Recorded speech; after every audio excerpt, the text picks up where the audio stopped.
नमस्ते बच्चों, आज हम बात करेंगे बौद्धिक दिव्यांगता के असेसमेंट टूल्स के बारे में। हम सब ये जानते हैं कि बौद्धिक विकलांगता केवल किसी व्यक्ति की मानसिक क्षमता की नहीं बल्कि उसके सीखने, समझने और मानसिक स्वरूप को से समायोजित होने की क्षमता को भी प्रभावित करती है। ऐसी स्थिति में एक सटीक और वैज्ञानिक आकलन न केवल उस व्यक्ति की ज़रूरतों को समझने में सहायक होता है बल्कि उसके लिए उपयुक्त शिक्षा, प्रशिक्षण और पुनर्वास की दिशा में एक मजबूत आधार भी प्रदान करता है। आज का युग समावेशी शिक्षा का समान अवसरों का है, लेकिन जब तक हम सही पहचान और मूल्यांकन नहीं कर पाते तब तक हम किसी भी व्यक्ति को उसकी क्षमताओं के अनुरूप सहयोग नहीं दे सकते। इसी उद्देश्य से विभिन्न इंटेलेक्चुअल डिसेबिलिटी असेसमेंट टूल विकसित किए गए हैं जो न केवल उनकी मानसिक उम्र, बौद्धिक स्तर, कार्यशीलता को मापते हैं बल्कि यह भी स्पष्ट करते हैं कि उसे किस प्रकार की सहायता दी जा सकती है।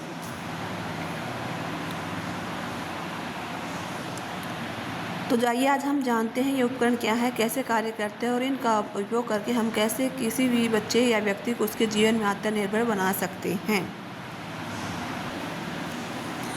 भारतीय परिप्रेक्ष्य के बौद्धिक दिव्यांगता से ग्रसित व्यक्तियों के लिए व्यावसायिक मूल्यांकन हेतु पहला मूल्यांकन उपकरण राष्ट्रीय मानसिक मंदता संस्थान सिकंदराबाद ने NIMH के द्वारा विकसित किया गया है। इस स्किल का नाम है NIMH vocational assessment and programming system for person with mental retardation. इस व्यावसायिक मूल्यांकन उपकरण को AT थेरेसा-कुट्टी ने सन 1991 में विकसित किया था।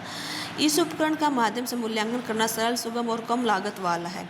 इस प्रक्रिया में बौद्धिक दिव्यांगता से ग्रसित व्यक्तियों का मूल्यांकन व्यवस्थित ढंग से किया जाता है। VAPS के उद्देश्य: नंबर 1, कार्य के लिए तत्परता संबंधी जानकारी प्रदान करना है। VAPS यह जांचने से सहायता करता है कि क्या बौद्धिक दिव्यांगता से ग्रसित व्यक्ति किसी नौकरी के लिए तैयार है या नहीं।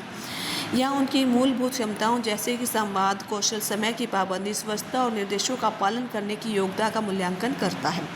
नंबर 2, समुदाय में उपयुक्त नौकरियों की पहचान करना। यह व्यक्ति की रुचि और क्षमताओं का मिलान उनके स्थानीय क्षेत्र या समुदाय से उपलब्ध नौकरियों से करता है जिसे यथार्थवादी और संभव रोजगार सुनिश्चित किया जा सके। नंबर 4, चयनित नौकरियों की जानकारी प्रदान करना। एक बार नौकरी का चयन हो जाए तो VAPS उस नौकरी की प्रकृति, उसमें शामिल कार्य और आवश्यक प्रशिक्षण के बारे में विस्तृत जानकारी देता है। नंबर 4, प्रशिक्षण की आवश्यकता वाले क्षेत्रों की पहचान करना। यह उन कौशल क्षेत्रों की पहचान करता है जहां व्यक्ति को स्वतंत्र रूप से काम करने से पहले अधिक प्रशिक्षण या समर्थन की आवश्यकता होती है। नंबर 5, कार्यस्थल पर प्रशिक्षण को महत्व। VAPS सीधे नौकरी की जगह पर प्रशिक्षण देने पर जोर देता है, जैसे दुकान,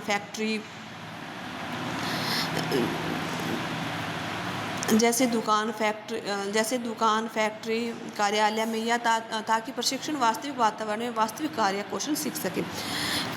नंबर 6, कार्य संबंधी कौशल और व्यवहार का मूल्यांकन करनी है। केवल कार्य कौशल नहीं बल्कि कार्यस्थल पर आवश्यक व्यवहार जैसे नियमित उपस्थिति, टीम वर्क, समय प्रबंधन, दृष्टिकोण और अनुशासन का भी मूल्यांकन करता है। नंबर 7, प्रत्येक प्रशिक्षु के लिए रोजगार सुनिश्चित करना। VAPS का लक्ष्य है कि हर मूल्यांकन किए गए व्यक्ति को रोजगार उपलब्ध कराया जाए। इसका उद्देश्य केवल प्रशिक्षण देना है नहीं बल्कि वास्तविक नौकरी की नियुक्ति भी कराना है। नंबर 8, नौकरी बनाए रखने के लिए समर्थन देना। नौकरी मिलने के बाद भी VAPS स्टूडेंट्स को समर्थन और मार्गदर्शन प्रदान करता है ताकि वे कार्यस्थल की चुनौतियों का सामना कर सकें और नौकरी में बने रहें। व्यावसायिक मूल्यांकन की प्रभाव सोचें। Vocational assessment for follow checklist. व्यावसायिक मूल्यांकन में स्टूडेंट के कौशलों का मूल्यांकन 2 प्रमुख पहलुओं से किया जाता है। नंबर 1, सामान्य मूल्यांकन। नंबर 2, विशिष्ट कौशल मूल्यांकन यानी जनरल असेसमेंट। दूसरा, स्पेसिफिक स्किल्स असेसमेंट। नंबर 1 आता है आपका जनरल, जो सामान्य मूल्यांकन है। इसमें आपकी जो स्किल्स हैं, जो जनरल स्किल्स हैं, ये पूर्व आवश्यक कौशलों में होते हैं जो किसी विशेष नौकरी के चयन और प्रशिक्षण से पहले आवश्यक होते हैं। ये कौशल व्यक्ति को कार्य करने के लिए तैयार करने के लिए महत्वपूर्ण होते हैं। इसके अंदर शामिल है व्यक्तिगत कौशल, सामाजिक कौशल, शैक्षणिक कौशल, घरेलू कार्य कौशल, सुरक्षा संबंधी कौशल, हाथों की कार्य क्षमता, गतिशीलता कौशल। NIMH इस सामान्य कौशल के मूल्यांकन के लिए 80 बिंदुओं वाली चेकलिस्ट विकसित की है। किसी विशेष नौकरी पर आधार पर एक मापदंड आधारित चेकलिस्ट भी तैयार की जा सकती है ताकि उस विशिष्ट नौकरी हेतु पूर्व आवश्यक कौशलों का आकलन किया जा सके। दूसरा पॉइंट है स्पेसिफिक स्किल्स असेसमेंट। विशिष्ट कौशल समुदाय मूल्यांकन, हस्ताक्षर और नौकरी के विश्लेषण श्रेय प्राप्त की जानकारी पर आधारित होते हैं। समुदाय में सफलतापूर्वक कार्य करने के लिए जिन कौशलों की आवश्यकता होती है, स्टूडेंट का मूल्यांकन उन्हीं कौशलों के आधार पर किया जाता है। मूल्यांकन में निम्नलिखित बातों का ध्यान रखना जाता है। कार्य कौशल है जो वर्क स्किल्स है, दूसरा है कार्य संबंधी व्यवहार कौशल, वर्क रिलेटेड बिहेवियर स्किल्स है। ये सभी समुदाय में उपलब्ध वास्तविक नौकरियों के अनुरूप होने चाहिए।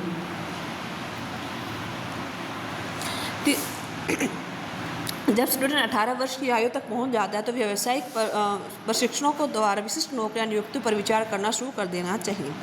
एनआईएमएच व्यावसायिक मूल्यांकन और कार्यक्रम प्रणाली के घटक। व्यावसायिक प्रोफाइल, वोकेशनल प्रोफाइल, यह स्टूडेंट की पहचान से संबंधित जानकारी को शामिल करता है। स्टूडेंट की व्यक्तिगत जानकारी जैसे नाम, आयु आदि। दूसरा पारिवारिक पृष्ठभूमि। तीसरा सामाजिक आर्थिक स्थिति। कार्य तत्परता कौशल का मूल्यांकन। अन्य सहायक स्थितियाँ जैसे कोई अन्य दिव्यांगता हो, प्राप्त प्रशिक्षण, दैनिक दिनचर्या, कोई अनुभव यदि कोई हो, संभावित रोजगार के अवसर, मार्गदर्शन की आवश्यकता वाले क्षेत्र, उपयुक्त नौकरी का चयन। दूसरा जनरल स्किल्स के असेसमेंट चेक्स। इसमें 80 बिंदुओं की चेकलिस्ट होती है जो 8 प्रमुख क्षेत्रों में विभाजित होती है। नंबर 1 पर्सनल, दूसरा कम्युनिकेशन, तीसरा social behaviour, fourth functional academic, safety skills, domestic behaviour, mobility and hand functioning, occupational skills. जहाँ राइट का अर्थ है स्टूडेंट बिना किसी मदद के स्वतंत्र रूप से गतिविधि करता है, और क्रॉस का अर्थ है कि स्टूडेंट गतिविधि नहीं कर सकता है या उसके शारीरिक संकेत या मौखिक संकेत का या इशारे द्वारा संकेत की आवश्यकता होती है। तीसरा पॉइंट है नौकरी विश्लेषण प्रारूप यानी जॉब एनालाइज फॉर्मेट। इस प्रारूप में निम्नलिखित बातें शामिल की जाती है। नौकरी का शीर्षक, नौकरी वो कैसी है, कार्यस्थल कैसा है, स्टूडेंट का नाम, प्रशिक्षण जो दे रहा है प्रशिक्षण कार्यक्रम कैसा है, मुख्य कार्यक्षेत्र कौन सा है, अतिरिक्त जिम्मेदारियाँ कौन कौन सी बच्चे पर आ रही हैं, कार्य संबंधी गतिविधियाँ। कार्य संबंधित गतिविधियों में निम्नलिखित शामिल होते हैं। नंबर 1 व्यक्तिगत देखभाल, कार्यात्मक शिक्षा, लैंगिक सेक्स एजुकेशन है, मनोरंजन, संतृप्त जीवन कौशल जिसमें शामिल है सुरक्षा, ट्रैवल, पारिवारिक जीवन और सामुदायिक सहभागिता। इसके बाद आता है आपको 4 पॉइंट कार्य व्यवहार मूल्यांकन checklist, work behaviour assessment checklist. इस प्रशिक्षण में निम्नलिखित कार्य व्यवहारों का मूल्यांकन करता है। शारीरिक उपस्थिति, दूसरा है व्यक्तिगत पारस्परिक क्रिया, नियमितता और समय की पाबंदी, संप्रेषण और सामाजिक शिष्टाचार, कार्य की गुणवत्ता और मात्रा, मूल्यांकन रेटिंग स्केल्स। जो बच्चा हमेशा कार्य करता है 3, जो कभी कभी करता है जो अक्सर करता है 2, कभी कभी करता है 1 और जो कभी नहीं करता 0। एनआईएमएच वीआईपीएस के मुख्य घटक। व्यावसायिक मूल्यांकन व कार्यक्रम के प्रमुख चरण। नंबर 1 ट्रेनिंग असेसमेंट, मतलब यहाँ सबका पहला कारण यह है जिसमें प्रशिक्षु की क्षमताओं, रुचियों और शक्तियों और सीमाओं का मूल्यांकन किया जाता है। उदाहरण की बात करें, यदि कोई बालक जो माइल्ड बौद्धिक दिव्यांगता से ग्रस्त है वस्तुओं को व्यवस्थित करने में रुचि दिखाता है तो उसे सूक्ष्म ध्यान देने की क्षमता है, तो प्रशिक्षण इन गुणों को मूल्यांकन के द्वारा नोट कर सकता है। दूसरा है आपका सामान्य कौशल मूल्यांकन। इसका मतलब है कि इस भाग में देखा जाता है कि प्रशिक्षण नौकरी जो प्रशिक्षण है वो जो मतलब स्टूडेंट है वो नौकरी के लिए तैयार है या नहीं, जो वैसे व्यक्तिगत व्यवस्था, समय प्रबंध, संवाद कौशल और निर्देशों की पालन करने की क्षमता। उदाहरण, यदि कोई स्टूडेंट रोज़ समय पर आ सकता है, वह स्वयं तैयार होकर आ रहा है, साफ कपड़े पहन कर आ रहा है, कार्यस्थल पर दूसरों को बड़ी सहनशीलता से बात कर सकता है, तो ऐसे जो व्यक्ति काम कर सकता है तो हम देख सकते हैं कि ये बच्चा वोकेशनल ट्रेनिंग के लिए तैयार है। फिर है कम्युनिटी असेसमेंट।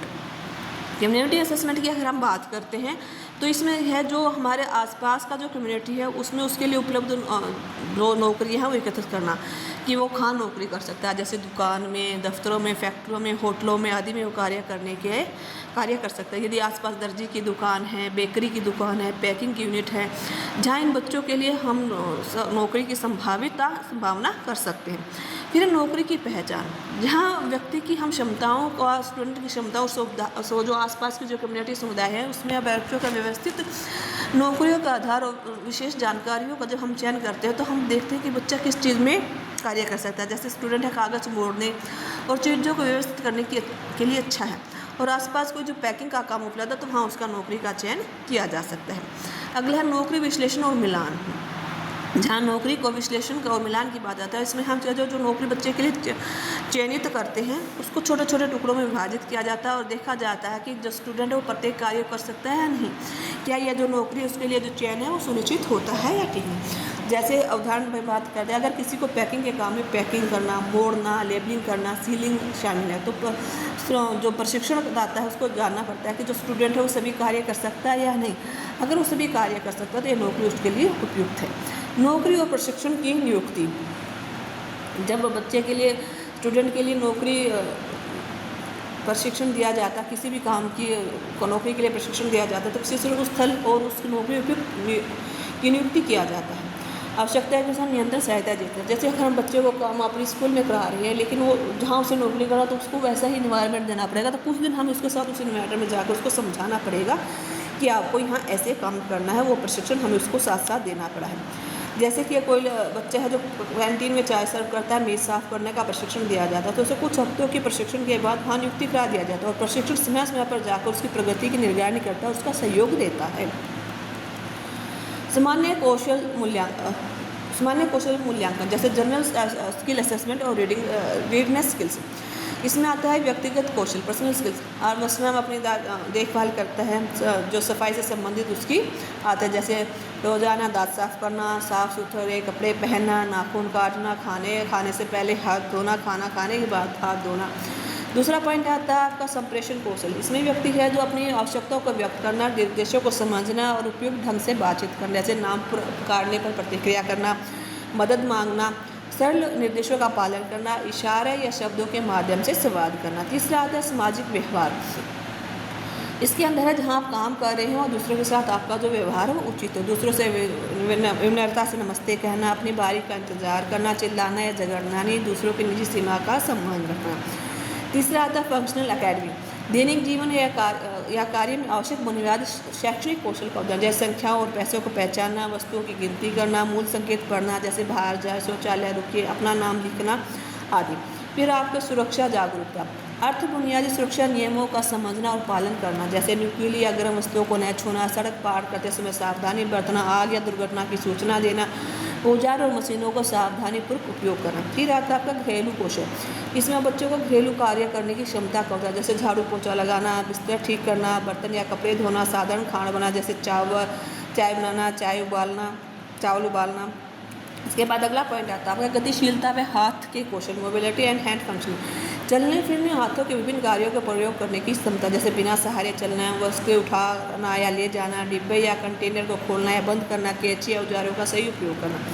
इसके बाद आता है आपका व्यावसायिक तैयारी, कार्यस्थल पर अनुकूल होते हुए आवश्यक व्यवहार और दृष्टिकोण लेना, जैसे समय पर काम पर पहुंचना, दिए गए कार्यों को पूरा करना, बहुत कम ब्रेक लेना, आपके जो सुपरवाइजर उसके अनुसार कार्य करना। फिर आता है आपका कम्युनिटी असेसमेंट, कम्युनिटी असेसमेंट में है जहां आपकी नौकरियों के अवसरों का पता चलता है ताकि जो ट्रेनीज है उसकी क्षमता और रुचियों के अनुसार उनसे जोड़ा जा सके, जैसे समुदाय में उपलब्ध नौकरियों की पहचान करना, जहां आपके आसपास जो स्थानीय क्षेत्र वहाँ कौन कौन सी जो नौकरियाँ उपलब्ध है जो हम अपने दिव्यांग बच्चों को दे सकते हैं, जैसे किराने की दुकान पर बिल बनाना, सामान सजाना, रेस्टोरेंट में मेज़ साफ़ करना, बर्तन धोना, परोसना, सिलाई करना, धागा काटना, कपड़े मोड़ना, पैकिंग के उद्योग में चीज़ों को छांटना और पैक करना, दफ्तर में फाइलिंग करना, चाय बनाना आदि। दूसरे स्थानीय उद्योग और कौशलों की ज़रूरतों को समझना, जैसे हमारे जो स्थानीय उद्योग हैं वहाँ कर्मचारियों की जरूरत होती है, तो वहाँ दिव्यांग व्यक्तियों को जो काम करने के लिए देने के लिए तैयार हो जाए, जैसे बेकरी में ब्रेड पैकिंग और लेबल लगाने के कर्मचारी चाहिए होते हैं, पेपर फैक्ट्री में कागज़ मोड़ने और रखने के लिए हेल्पर चाहिए होते हैं, मॉल आदि में सफाई और डिलीवरी के लिए हेल्पर की आवश्यकता होती है, जैसे काम हम अपने बच्चों को सिखा सकते हैं।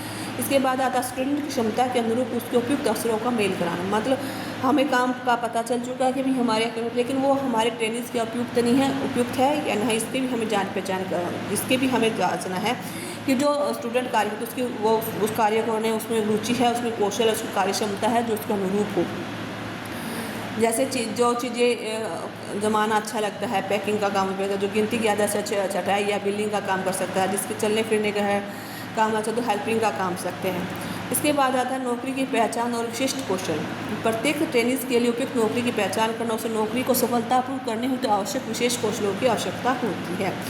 जैसे स्टूडेंट्स के लिए उपयुक्त नौकरी की भूमिकाओं का पहचान करना, मतलब समुदाय में मूल्यांकन करके स्टूडेंट का प्रोफाइल के आधार पर ऐसी नौकरी की तलाश करना जो स्टूडेंट की क्षमता से मेल खाती हो। अगर बच्चे के जैसे उदाहरण की बात करें तो अच्छे जिसकी मोटर स्किल अच्छी है वो मोटर स्किल अच्छी है स्टूडेंट के लिए, हाँ वो होटल में तौलिया मोड़ने का काम कर सकते हैं। घरेलू कौशल व्यक्ति है तो कैंटीन में सब्जी धोने का काम कर सकते हैं, जिसकी बारीकी से ध्यान में तो पैकिंग यूनिट की लेबलिंग का भी काम कर सकते हैं। दूसरा, रुचि अभिरुचि और कौशलों के आधार पर मेल करना, मतलब बच्चे के स्टूडेंट की रुचि के अनुसार काम कर, उसकी प्रकृति जो स्वाभाविक उसकी इच्छा होती है जो उसके सिखाया गया उससे वो मेल खाती हो। जैसे बच्चों को चित्र बनाना रंग भरना पसंद है तो स्क्रीनिंग प्रिंटिंग यूनिट में रखा जा सकता है। अगर बच्चा तेज या शारीरिक कार्य करना पसंद करता है कोरियर डिलीवरी का भी प्रशिक्षण दिया जा सकता है। यदि लोगों को बातचीत करना बच्चे को पसंद है तो उसको हेल्पर या हेल्परिंग का काम किया जा सकता है जो उसके लिए उपयुक्त माना जाता है। अब ज़्यादा नौकरी से संबंधित विशिष्ट कार्यों की तैयारी करना, मतलब जो नौकरी चुनी गई है उसे छोटे छोटे टुकड़ों में बांटना। जैसे पैकिंग का काम दिया गया तो ट्रे से वस्तु उठाना, रैपर को मोड़ना, वस्तु को रैपर में रखना, गोंद से सील करना, पैकिंग की गई वस्तुओं को डिब्बे में रखना। प्रत्येक चरणों को शारीरिक संकेत से दोहराव के बाद वास्तविक वस्तु की सहायता से सिखाया जा सकता है। मतलब फिजिकल प्रमोट, उसके बाद उसका जो हमारी वास्तविक वस्तु है उसको हम दिखा जाते ताकि बच्चे की मेल से जाए। अगर आप बच्चे की नौकरी विशेषण और मेल जोल से अगर हम बात करते तो किसी भी वस्तु को कार्य उपकरणों और वातावरण आदि की पूरी तरह से समझना। नौकरी विश्लेषण और मेल जोल से इसका उद्देश्य है कि बच्चों की जो विशेष नौकरी उसके कार्य उपकरण वातावरण आदि को पूरी तरह समझना और स्टूडेंट की क्षमता आवश्यकता और सीमाओं के अनुसार मिलान करना। अगर जॉब एनालाइज फॉर्मेट का उपयोग हम जो VIPS का जो फॉर्मेट है 11 से 15 तक हम उसमें कर सकते हैं। इसका मतलब जो NIMH VIPS द्वारा जो मान्यकृत जो हमारा जॉब एनालाइज फॉर्मेट है उसमें ट्रेनर नौकरी से जुड़ी हुई जानकारी भेज जाते हैं, जैसे नौकरी का नाम, स्थान, मुख्य कार्य, काम के घंटे, सुरक्षा संबंधित मुद्दे, सुपरविजेशन का नाम, शारीरिक जरूरतें और सीमाएँ। उदाहरण यदि नौकरी का नाम है टेबल क्लीनिंग असिस्टेंट, स्थान है जैसे लोकल रेस्टोरेंट है, कार्य टेबल साफ़ करना, कुर्सियाँ जमाना, उपकरण क्या है कपड़ा है, स्प्रे है, समय है सुबह 10 बजे से 3 बजे तक। दूसरा काम है कार्य उपकरण और सामग्री का विभाजन करना, मतलब हम नौकरी को छोटे छोटे सिखाए जाने वाले चरणों में बांटा जाता है और साथ ही सहायक उपकरणों की सामग्रियों की सूची तैयार की जाती है। जैसे उदाहरण के लिए हम बात करते हैं पैकिंग जॉब का कार्य, तो सबसे पहले है बिस्कुट का पैकेट उठाना, बॉक्स में रखना, ढक्कन बंद करना, लेबल लगाना। और सामग्री कौन से होगी इसके लिए, कॉटन बॉक्स है, टैप है, लेबलिंग का स्टिकर है। इन चरणों में प्रशिक्षण देना हमें आसान होता है।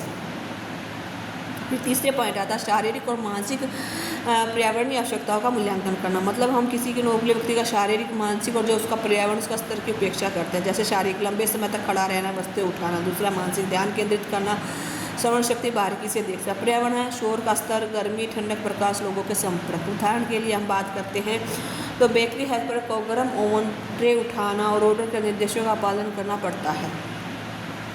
फिर है स्टूडेंट की उपयुक्त भूमिका से जोड़ना, मतलब अक्सर बात हम मानते हैं कि जैसे नौकरी का पूरा विश्लेषण हो जाए तब ट्रेनर यह तय करता है कि स्टूडेंट का कार्य सहायता के साथ या बिना सहायता के सुरक्षित और प्रभावी ढंग से कार्य कर सकता है या नहीं। उदाहरण जैसे 2-3 चरणों का निर्देशों का पालन करता है, हल्के गर्म वातावरण में काम कर सकता है, 2-3 घंटे खड़े रह सकता है, तो उसे बेकरी पैकिंग जॉब में रखा जा सकता है। यदि किसी स्टूडेंट को शोर से दिक्कत होती है, भीड़ भाड़ वाले बाजार से शोरगुल माहौल से काम करना उसके लिए उपयुक्त नहीं होगा। रोजगार प्रशिक्षण व कार्य व्यवहार, अगर हम रोजगार प्रशिक्षण कार्य व्यवहार के बात करें तो इसका उद्देश्य है कि जो प्रशिक्षणदाता है वो वास्तविक या कृत्रिम कार्यस्थल का प्रशिक्षण देकर उसे तैयार करता है, उसे कार्य व्यवहार का मूल्यांकन व सुधार करना ताकि वे नौकरी में सफल रहे और लंबे समय तक टिके रहें। इसके बाद है कृत्रिम और वास्तविक कार्यस्थलों का प्रशिक्षण, मतलब जब हम जिस फील्ड में उसे भेजना चाहते हैं उसका जो कृत्रिम रूप है वो हम अपने जहाँ हम उसको प्रशिक्षण दे रहे हैं उसमें डेवलप कर सकते हैं। जैसे दुकान या क्लासरूम को ही बेकरी में डेवलप कर दिया, मॉल की तरह उसका काम करें ताकि जब वो वास्तविक कार्यस्थल पर जाए तो उसे वहाँ काम करने में कोई दिक्कत ना आए। वास्तविक के साथ जब हम काम करने जाते हैं तो फिर हमें वहाँ दिक्कत नहीं आती। हम दोनों की जरूरत क्यों होती है, पहले हमें सुरक्षित वातावरण में अभ्यास होता है, फिर हम प्रशिक्षण स्टूडेंट्स हैं उसको उसके लिए असली नौकरी पर ले जाया जाता है। अगर हम पहले उसे अपने यहाँ उस चीज़ को डेवलप करके नहीं सिखाते तो उसे असली जो इन्वायरमेंट मिलता है उसमें काम करने में परेशानियाँ आती हैं। अगर एग्जांपल की बात करें तो एक प्रशिक्षण और एक ट्रेनिज को टेबल साफ़ करना सिखाना है तो पहले वह कक्षा की कुर्सी और डेस्क पर अभ्यास करता है, फिर उसे असली रेस्टोरेंट में काम करने के लिए भेजा जाता। फिर आता है वर्क बिहेवियर असेसमेंट चेकलिस्ट।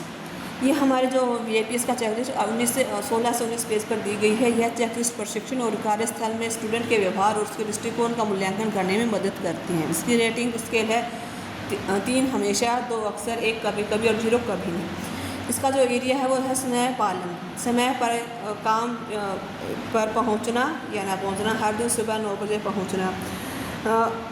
जैसे समय पालन का मतलब हर समय पर काम पर पहुंचना, जैसे हमारा सुबह 9 बजे का टाइमिंग है तो 9 बजे पहुँच रहे हैं। दूसरा है कार्यपूर्णता, सौंपा गया कार्य अच्छे से करता है।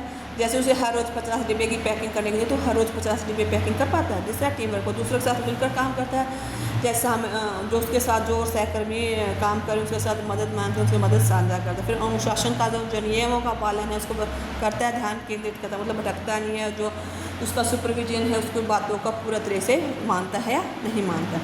अब रोज़गार के प्रकार, रोज़गार के 2 प्रकार के बाद होते हैं। एक तो होता है सहायक रोज़गार, सपोर्टेड एम्प्लॉयमेंट, जैसे ऐसे रोज़ में दिव्यांग व्यक्तियों को काम करने के दौरान सहायता में, जैसे जॉब कोच, साथी मेटर या सुपरविजन। जैसे सामान्य कार्यस्थल पर काम, नियंत्रण, अंशकालीन की सहायता, व्यक्तिगत स्तर पर मदद। एक बौद्धिक दिव्यांग व्यक्ति को होटल की लॉन्ड्री में काम करता है तो एक जॉब कोच उसे प्रतिदिन मार्गदर्शन देता है और प्रगति की जांच करता है। दूसरा संतृप्त रोजगार, इसमें व्यक्ति बिना किसी की सहायता के साथ काम करता है। जैसे अगर गैर विकलांग कर्मचारी जैसे ही काम होता है, कोई विशेष सहायता नहीं मिलती, बाजार दर के अनुसार वेतन मिलता है।